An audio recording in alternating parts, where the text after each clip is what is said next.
is TSN Inside Sports. Is it a senatorial scandal? Were the Ottawa Senators worried more about the draft than about the standings? Tonight, the outgoing chairman of the hockey club and the coach who guided the last place team in its first season.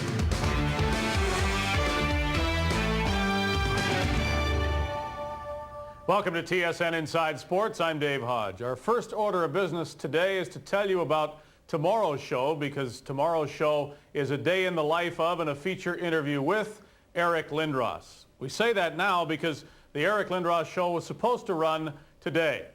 We apologize to those who tuned in for the express purpose of seeing the show that was advertised. We ask you to please wait 24 hours. Today, as is the nature of this show, we must follow the news as it is being made, and the news coming out of Ottawa won't wait until tomorrow. There are hints or outright suggestions that the Ottawa Senators conspired, either directly or by means of contingency plans, to guard their last place NHL standing so they could secure the first pick in the June draft, Alexander Daig, as it turned out. Before we explain why this has come to light, we should review the way the Senators' season did end. The way we covered their last game here on TSN Inside Sports. Our reporter on April 15th was Rob Sinclair. On 32 nights, it's been a sellout. Ottawa's fans wanting to win, expecting to lose. But tonight, a chance to win by losing. They should lose a game for the first pick. Of course, through the regular season, you're hoping they win, but when it gets down to this stage, 2 or 3 games left, there's a chance to get the number 1 pick, you got to go for it. It is the number 1 pick in the June draft. Lose the game, and it's yours. Sounds easy enough, but play to lose, and you lose the trust of the fans. You run the risk of causing long-term damage in your relationship with the fans. And in a game like hockey in the National Hockey League, the relationship between the team and the fans is crucial, and we certainly wouldn't do anything to jeopardize that.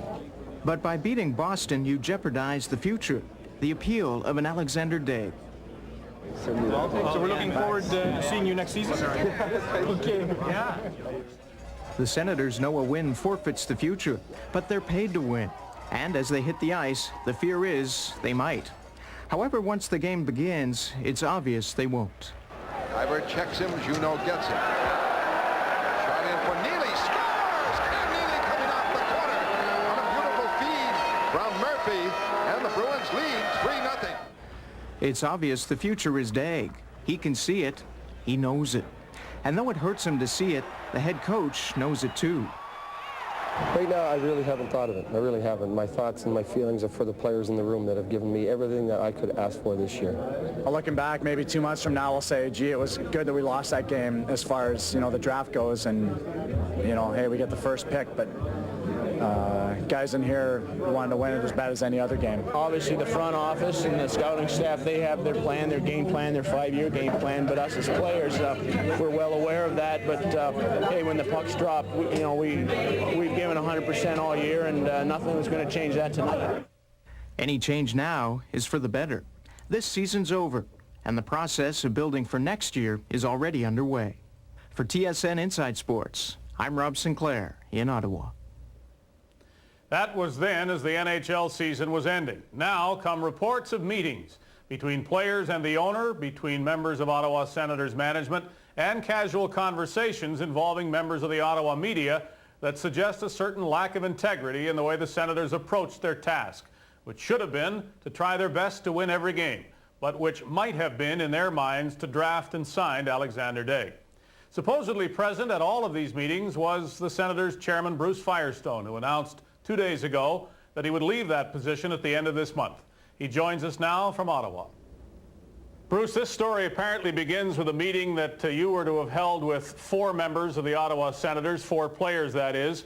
Can you tell us, A, did the meeting take place, and B, who said what to whom? Well, Dave, as you know, before the season began, I announced quite publicly that our goal for the season was to get 22 points or more, at least one more than the Washington Caps got in 74-75, and this was very well known. After we got to 22 points, and members of the media asked me that night when I was in the dressing room congratulating the players if there were any other goals for the season, and I said no, there were not. And I related a story in June to a number of reporters in Quebec City, just off the record, that after we had 22 points, a number of players, 4 team leaders had come to me, just dropped in, as they do from time to see me, and said, you know, was that our goal for the season? Yeah, 22 points. They wanted some reassurance, and I gave it to them. Now, were they being serious and asking, is that our goal for the season, or was it a somewhat cynical reaction to what was going on? No, I think they were, you know, they wanted to make sure that management and ownership, you know, was consistent, and we were consistent throughout the year. We wanted to get 22 or more points. We ended up with 24, and, you know, obviously we wanted to get as many as we could, but I wanted to set a goal at the beginning of the year that I thought we could reach, and if we reached it, I thought I could say quite sincerely that, you know, it was a good year. I mean, it's tough. We had 70 losses, and it was tough on everybody, but anybody who knows the Ottawa Senator players and saw the faces of those players and the coaches night after night, loss after loss, knows how hard everybody tried to win. Was there anything in it for these players or any other players to get the first draft pick? No, never, nothing. There was no suggestion by any player to me or to me to any player that we would do anything other than try and win. In fact, in December of '92, after a couple of days of really carefully thinking about it, I came to the conclusion that I thought we would pass San Jose in points. And there was some speculation in the media that if we passed San Jose in points, we wouldn't get the first pick at all. And myself and Rod Bryden and Randy Sexton and Rick Bowness went into the dressing room, and Mel Bridgman was on conference call, and we told the players right there our goal was to get to 22 points, and if San Jose got 14 or 15 or 16 for the year, they would pick first. Was there a contingency plan to react to opponents late in the season that might not have had what we'll call full lineups? Well, there was some concern expressed to me, particularly about the last 2 games.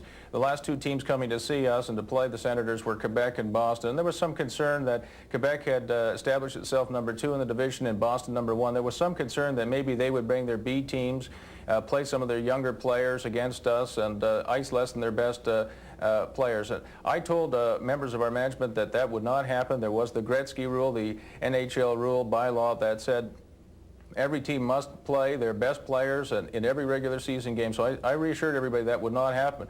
If you had been wrong, and if the Boston Bruins had iced a lineup that wasn't as strong as it might have been, was there in any minds of the management of the Ottawa Senators the idea that the Senators would have to react to that? Did you have in your mind a lineup that you might ice after you saw what they would put on the ice?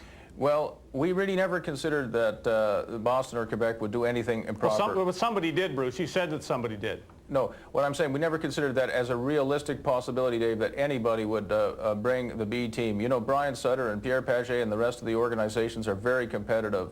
Has Gary Bettman discussed this issue with you at all?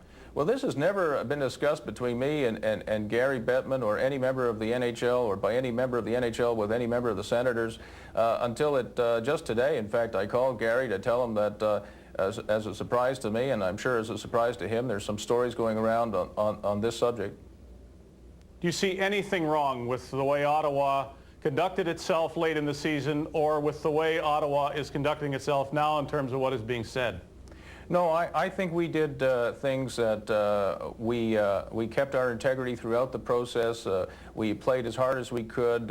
I would say to you, Dave, that, you know, we were a first-year team, and I know we made some first-year mistakes, but we kept our integrity throughout. I know I agonized over this a lot during the season, and the comments that I made to some reporters off the record in Quebec City was in the context of reminiscing about the year, the 92-93 season, and the tough grind that we had, and some of the ethical questions that were thrown at us throughout the year, which I think we responded to very well. I don't think the reporter who actually broke this story believes for a minute that any Ottawa Senator player or management, part of the management, or me for that matter, did anything wrong.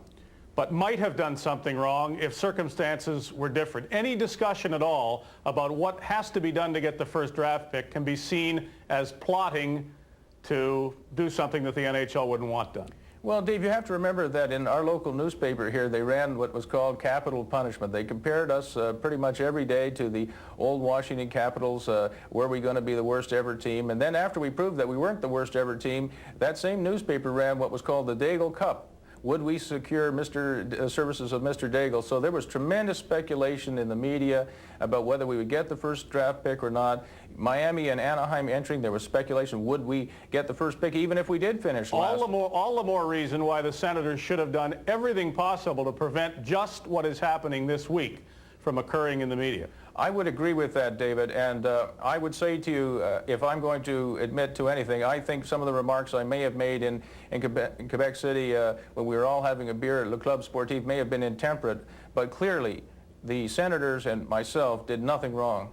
Can I just make one point? At the beginning of the season, we said we wanted to get 22 or more points, and we got 24. At the end of the season, I said, well, we achieved what we set out to achieve. Now, you could interpret that as saying that we achieved what we set out to achieve because we ended up drafting first. But that's a very unfair standard to say at the beginning of the year we hope to get 22 or more points, and at the end of the year when we get there to say we achieved our goal. I think what we did was very, very good. I'm very proud of the achievements, and I think all the players and myself and the coaches behaved very well. Do you expect from anything that you've heard from Gary Bettman or anything that you might feel in your bones that the NHL will do anything about this and or change the draft rules to go to a lottery? Well, Dave, I don't know if you recall, but Rod Brydon came to me in February of this year and suggested to me that we put an offer to San Jose to turn the Turtle Derby into a horse race. And we challenged them that we would swap draft picks with them. Whoever got more points would draft first. And unfortunately, San Jose declined that. That's totally inconsistent with a team that's trying to lose. We were trying desperately hard to win and win games on the road. But as far as Gary Bettman, if I could just finish, Dave, as far as Gary Bettman is concerned, what Mr. Bettman will do, I have great respect for the commissioner. I think he's going to be a terrific commissioner, and what he'll do is up to him. All I can say is that we did nothing wrong, and I'm very proud of what we did. And you didn't contemplate doing anything wrong? What I say to you on that is this, that we did, at the end of the year, as everybody knows, we looked at some of our younger players, and we were going to look at some more of our younger players.